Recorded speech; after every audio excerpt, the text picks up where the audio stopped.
Le chemin de fer a toujours été une source intarissable de sujets pour les artistes. Bimblottiers, modélistes et imagiers ont subi son irrésistible attirance.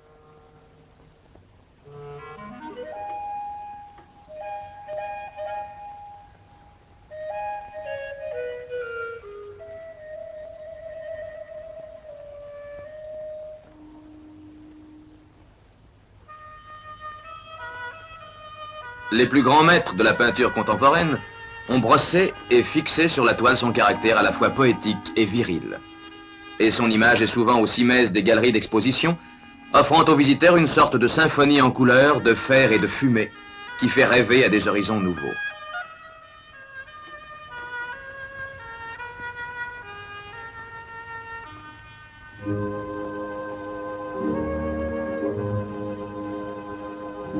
Proie facile à ses débuts, le chemin de fer fut tour à tour critiqué, plaisanté et pour le moins glorifié par une foule d'écrivains et d'humoristes.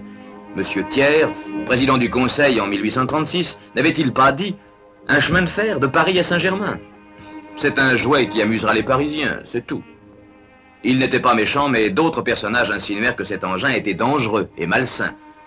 C'est sur la foi de ces polémiques qu'il fut interdit au roi Louis-Philippe d'inaugurer l'embarcadère de Saint-Germain le 24 août 1837. Le roi ne devant pas risquer sa vie en cette circonstance. Ce fut donc la reine Marie-Amélie qui tenta l'aventure au nom de son royal époux.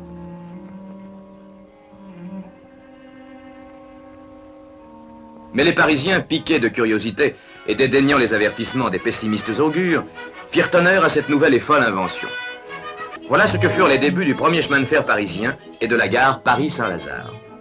Devant le succès de l'entreprise, elle dut être rapidement transformée et le pittoresque cédait aux exigences de plus en plus impérieuses d'un trafic sans cesse grandissant et qui atteint aujourd'hui une intensité supérieure à celle de toutes les autres gares parisiennes réunies dont elle est la doyenne. C'est aussi la plus centrale car elle est au point d'ouverture d'un éventail qui rayonne et s'épanouit sur les quartiers qu'elle dessert immédiatement et qui sont les plus affairés, les plus commerçants et les plus animés de la capitale.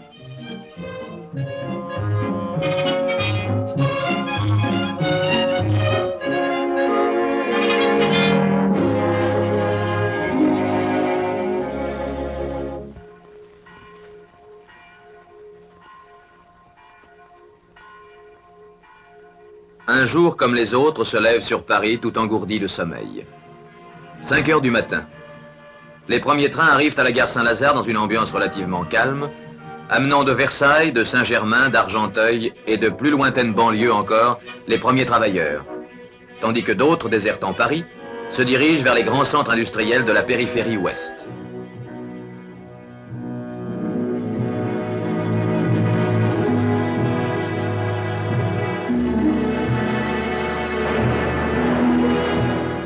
« 7 heures. Déjà 15 000 voyageurs ont été transportés. Une agitation fiévreuse s'empare de la gare. La cadence du mouvement augmente avec l'inexorable progression. Telles de longues chenilles, les rames se faufilent dans les voies et s'insinuent entre les quais qui ressemblent à autant de fleuves humains déversant leurs courants multicolores qui vont aller se perdre et se fondre dans l'océan parisien.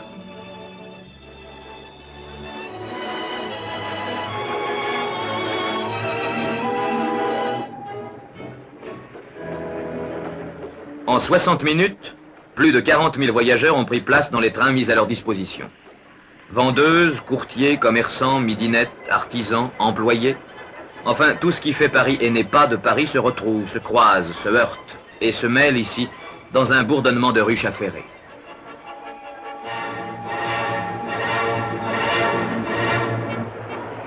La poussée de fièvre monte encore. C'est entre 8 et 9 heures que le trafic matinal atteint son paroxysme avec environ 50 000 voyageurs.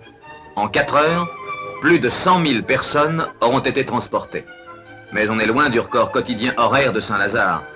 Le soir, c'est autre chose. Mais n'anticipons pas.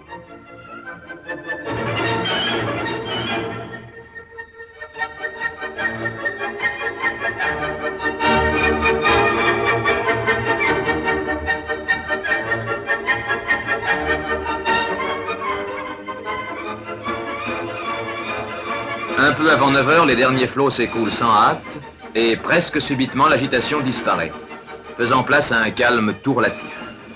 Si le va-et-vient des rames s'est beaucoup apaisé, il n'en restera pas moins régulier et assez fréquent, car c'est surtout le nombre des voitures qui a diminué, permettant ainsi aux usagers peu soucieux de l'heure de trouver souvent un train à leur disposition et d'arriver presque au centre de la capitale dispos et détendu, comme cet important personnage raisonnable et surtout indifférent au problème de la circulation et à celui du stationnement pour sa voiture. Saisissant contraste, ces petites rues de la banlieue bordées de coquets pavillons aux jardinets fleuris.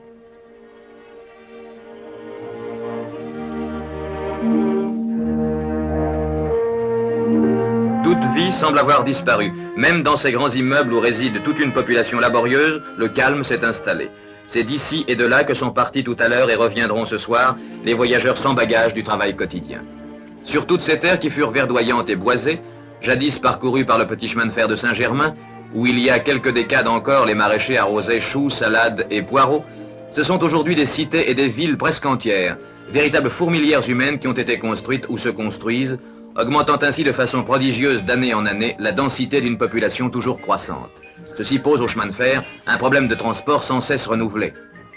C'est aussi, et c'est encore dans la banlieue de la région parisienne desservie par Saint-Lazare, que sont installées quantité d'usines les plus diverses, et une grande partie de l'industrie automobile constamment en évolution.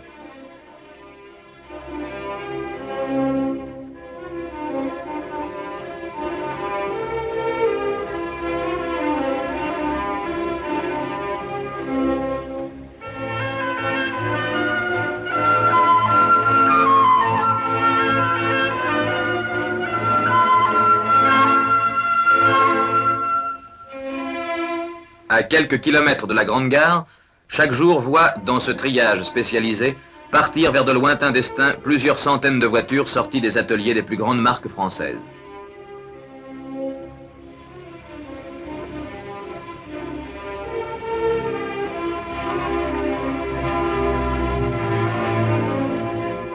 L'heure tourne. 135 000 voyageurs ont été absorbés. C'est maintenant Paris-Saint-Lazare, la grande gare orientée vers la Normandie. Cherbourg, Rouen, Dieppe, Le Havre, autant de portes largement ouvertes sur les Amériques et l'Angleterre. C'est un foyer de rayonnement sur une des plus grandes parties du monde. Les voyageurs étrangers, souvent hôtes de Paris, ne font-ils pas aussi partie des grands banlieusards de la capitale du monde? Comment faire autrement que de l'affirmer avec la sécheresse peu poétique des chiffres? Annuellement, les relations franco-britanniques représentent 336 000 voyageurs et les transatlantiques 174 000.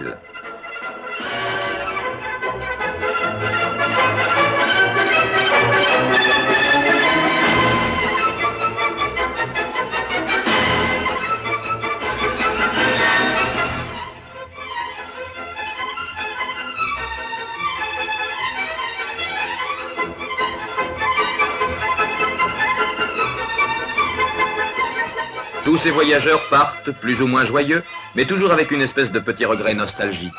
Ah, Paris.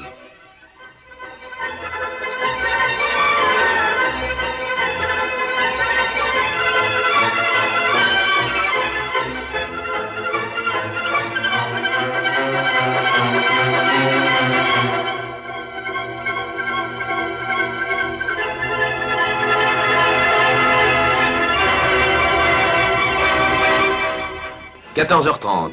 Les quais et la plateforme sont presque déserts. Le cœur de Saint-Lazare bat au ralenti.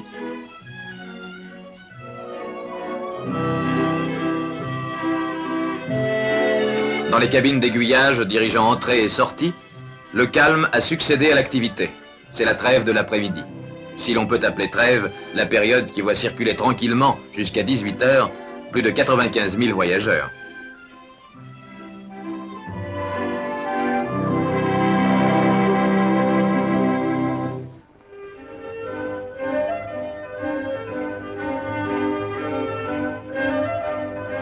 Saint-Lazare banlieue, on le voit, n'est pas seulement la gare des travailleurs. Le dimanche même ne lui laisse aucun répit. C'est le jour des fanatiques du ballon rond qu'il faut transporter rapidement au stade de Colombes. Pour certains grands matchs, 24 000 billets sont distribués en 2 heures de temps.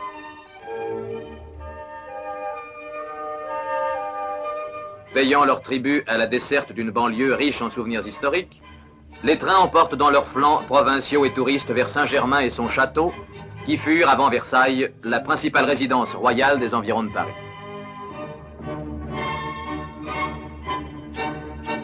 Point n'est besoin d'aller loin pour trouver de jolis paysages calmes et reposants, pleins de couleurs douces, comme ceux de l'Île-de-France au milieu desquels se trouve Versailles, la ville royale avec son château, ses jardins, ses parcs, son histoire et son prestige.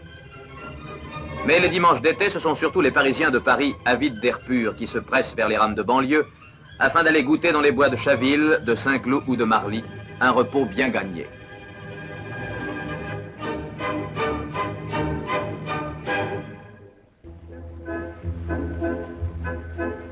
La gare Saint-Lazare possède dans son sein un véritable petit village. C'est la galerie des marchands, avec tous ses commerçants et un cinéma, qui offre aux voyageurs toujours pressés et aux chalands qui se bagnaudent leurs services et leurs distractions.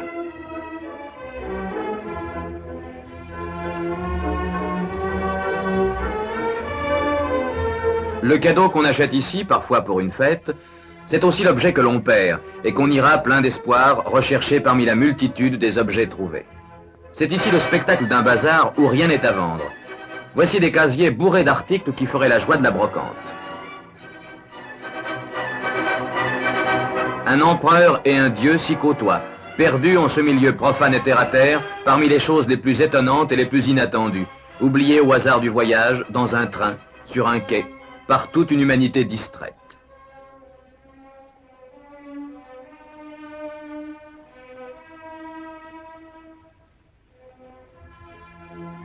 Encore un objet trouvé? Non, ce gentil bébé se repose tout simplement au centre d'accueil de l'enfance mis à la disposition des mères de famille qui voyagent.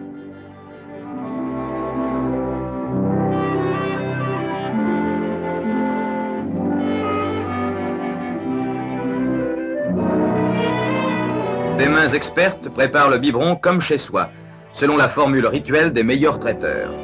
D'autre part, la maman trouvera ici tout ce qu'il faut pour remédier à tout incident technique humide ou salissant, indépendant de la volonté de son charmant bambin.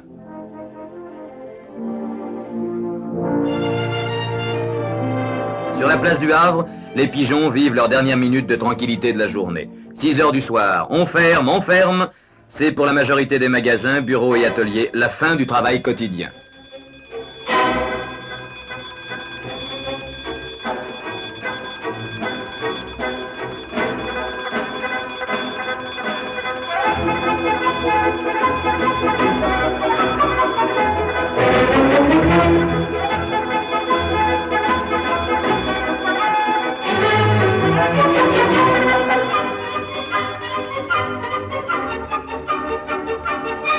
C'est l'heure de la grande marée humaine qui monte et déferle comme un mascaret à l'assaut du fleuve. C'est l'heure des gens pressés de goûter un repos bien gagné, loin des bruits de la grande ville. C'est l'heure des rendez-vous et celle de ceux qui n'ont pas rendez-vous. C'est l'heure de tout le monde, c'est l'heure de la foule. Toujours la foule de chaque jour à la même heure. Une foule de gens qui se connaissent et s'ignorent à la fois. Une foule qui marche, qui piétine et monte vers la salle des pas perdus.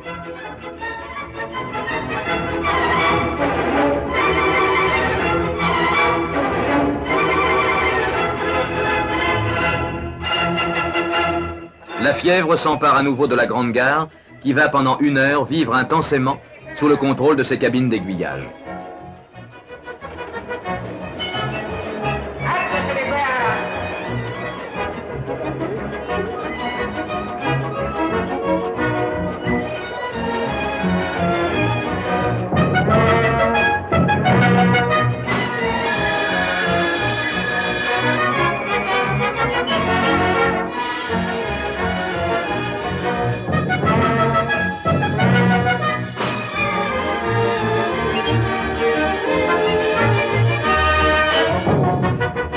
Déjà, loin du tumulte, les premiers libérés du travail arrivent chez eux.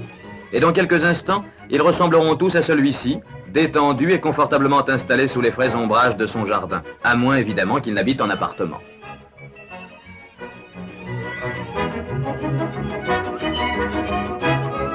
Et la foule, toujours la foule, irrésistiblement attirée. À la fois spectateurs et figurants, les habitués de Saint-Lazare continuent à jouer leur vrai rôle dans le vrai décor d'une vraie pièce et dont la mise en scène est réalisée par le naturel de chacun. Le rythme va crescendo jusqu'au galop, scandé par le bruit des pas et des trains.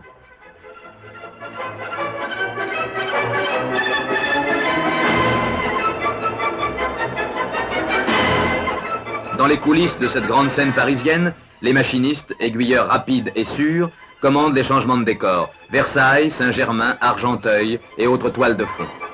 Lorsque les horloges et les pendules finiront de grignoter la 60e minute de cette heure cruciale, plus de 67 000 voyageurs auront été transportés par les 141 trains mis en route à la cadence d'au moins 2 par minute.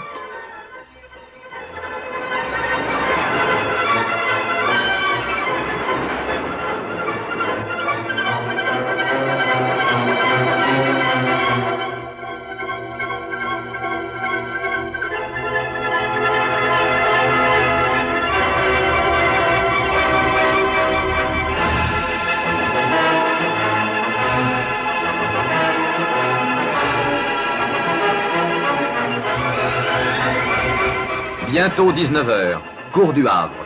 De plus en plus pressés, les voyageurs de la dernière heure s'agitent et se précipitent vers ce home qui leur promet chaque soir le retour reposant, loin des tempêtes de la ville.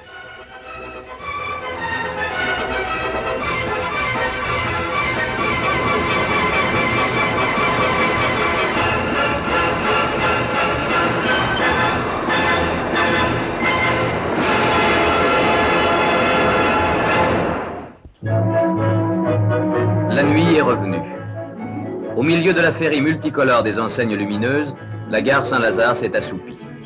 Mais elle ne dort que d'un œil, et jusqu'à 2 heures du matin, quelques 22 000 noctambules vont lui demander aide et circulation. Ces lumières animées et polychromes sont comme un avant-propos du spectacle de Paris la nuit, offert aux voyageurs étrangers qui arrivent. Elles éclatent comme un feu d'artifice qui serait tiré chaque nuit à la gloire du petit chemin de fer, devenu grand.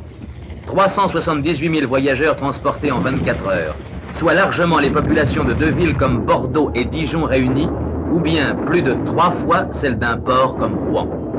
Voilà ce que chaque jour de la semaine exige de la gare Saint-Lazare, une des plus grandes vedettes de la vie parisienne. Ici se termine l'histoire du petit embarcadère du pont de l'Europe, devenu la grande gare Saint-Lazare. Ah, monsieur Thiers, si vous pouviez voir ça. Presque 380 000 voyageurs par 24 heures. Et ce n'est pas fini, car l'avenir est plein de promesses d'expansion. Aussi, devant cet exemple, peut-on avoir un bon espoir dans les victoires futures du travail humain.